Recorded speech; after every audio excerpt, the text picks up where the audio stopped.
clarity of goals, clear focus, the willingness to listen, and the willingness to try and find solutions which will be right for our future.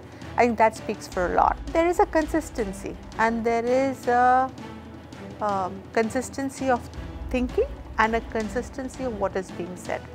There's also a little bit of apprehension given the recent statement from the Prime Minister saying that he might need to administer some kind of bitter medicine as far as bringing the economy back on track is concerned.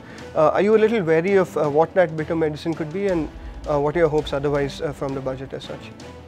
When you have to get out of a problem, you have to take the hard calls, right? Otherwise, you're not going to move ahead.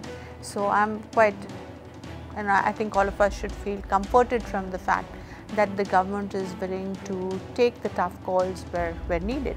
And I think what we would like to see in terms of direction is we should stay with fiscal prudence. We may not target what was there in the interim budget, but somewhere in between would be a good place to get to.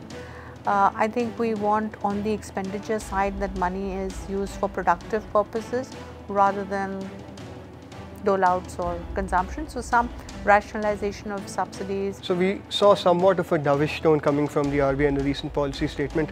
But despite that, you think that he'll probably be forced to keep interest rates at these levels for quite some time, at least the better part of this year? I'm sure they're going to look at what's happening on the domestic policy front, what is happening in terms of the initiatives that the government takes on the supply side.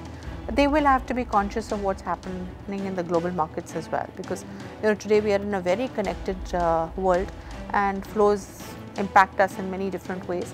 So action in Iraq changes a lot of things, and without that one might have felt that the chances of a rate reduction were better.